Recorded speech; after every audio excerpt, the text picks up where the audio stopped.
The FIA is currently engulfed in controversy, with reports of mismanagement, widespread firings, and corruption making headlines. For months, FIA President Mohammed bin Sulayem has been dismissing top-level staff, either removing them or pressuring them to resign. F1 drivers have already voiced their concerns about him, but this week has seen even more terminations. While frequent staff changes have become common at the FIA, what's truly alarming are the revelations of financial mismanagement and corruption uncovered by those who were let go. Today, I'm going to share with you the most shocking story to come out of the FIA to date. It's a serious matter, so stick with me. The recent wave of sackings and departures at the FIA reads like a who's who of staff members. Sporting Director Steve Nelson and head of the FIA Commission for Women, Deborah Mayer, both left in December 2023. Leading engineer Tim Goss followed a month later. Then CEO Natalie Robin departed in May. In October, Director of Communications Luke Skipper and Secretary General of Mobility Jacob Bangsgaard also exited. Earlier this month, Race Director Neil Wittich and the FIA's Compliance Officer Paulo Bazzari were dismissed. And this week the list keeps growing. Janet Tan, who was set to oversee her first F2 race this weekend, has been fired. Longtime FIA race steward Tim Mayer is also out. Mayer, the son of McLaren founder Teddy Mayer, had been with the FIA for 15 years and also served as an FIA delegate in the United States. These are just some of the most high-profile departures.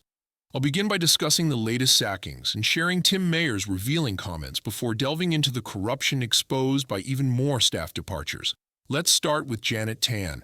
She was poised to oversee her first F2 race in Qatar after the previous F2 race director, Roy Marquez, was promoted to F1 race directing following the dismissal of F1 race director Neil Wittich on November 12th. The FIA issued a statement claiming that Wittich had stepped down to explore new opportunities, praising his professionalism and dedication in fulfilling his race director duties. The statement concluded with a wish for his future success. However, Wittich quickly contradicted this, speaking out to the media and clarifying that he had not stepped down, but had, in fact, been fired. This situation highlights the ongoing turnover at the FIA in recent years, with several high-level staff departures raising questions about the internal workings of the organization. While these exits were already surprising, Wittich's dismissal shed light on the deeper issues within the FIA. Janet Tan's sacking only adds to this growing concern. She was removed from her position just days before a race weekend, leaving no time for a replacement. As a result, F1's new race director, Roy Marquez, will now be responsible for both F1 and F2. Though Marquez has experience as an F2 race director, this new double duty will stretch him thin.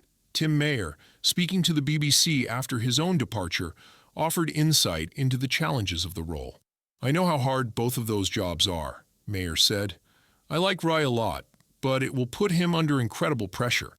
There aren't a lot of platinum-level FIA race directors, which is the FIA's highest certification.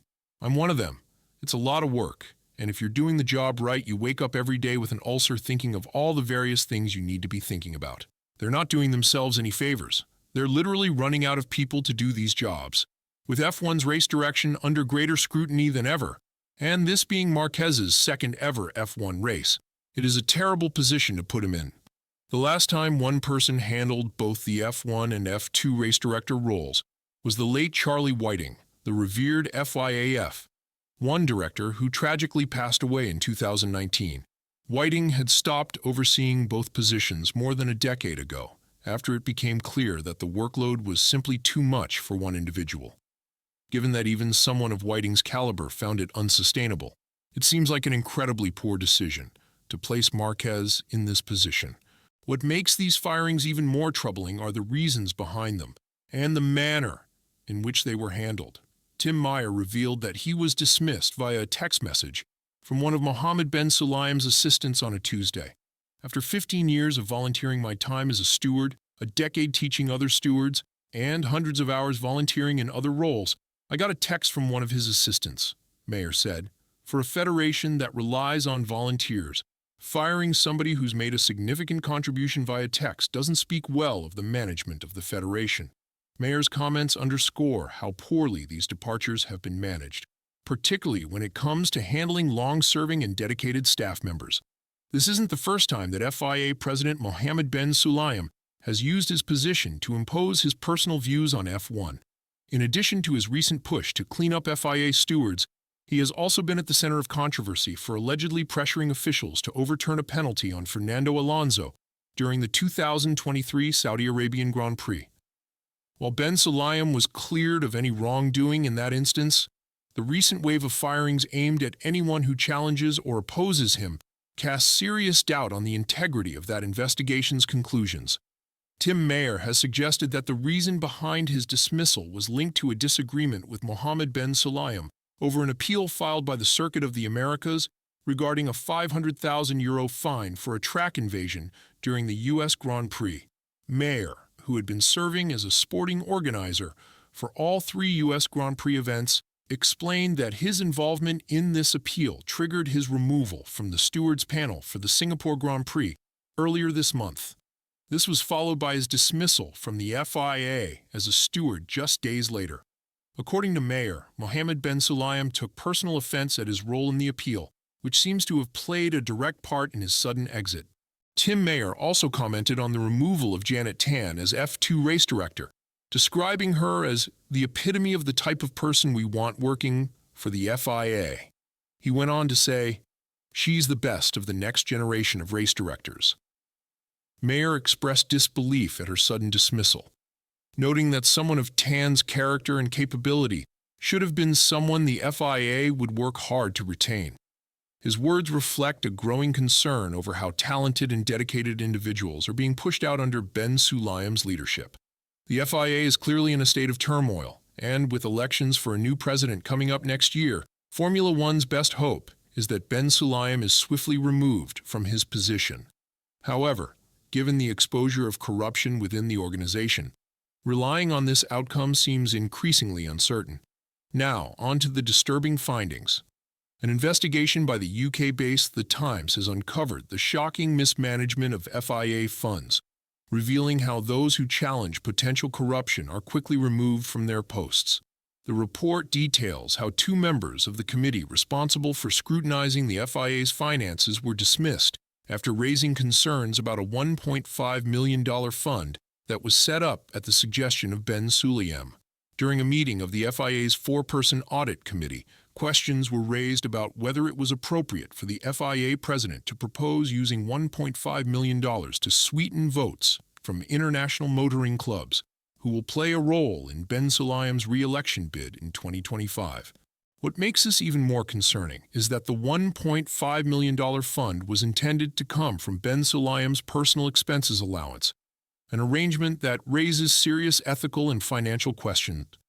The timing and the purpose of this fund have only added fuel to the fire of accusations that bin Sulayem is using his position to further entrench his power and influence over the FIA. In February, the FIA's auditing committee received troubling information from the finance department regarding the management of funds allocated for the president's expenses. Questions were raised about the absence of receipts for various expenditures, specifically concerning the maintenance of bin Sulayem's private jet.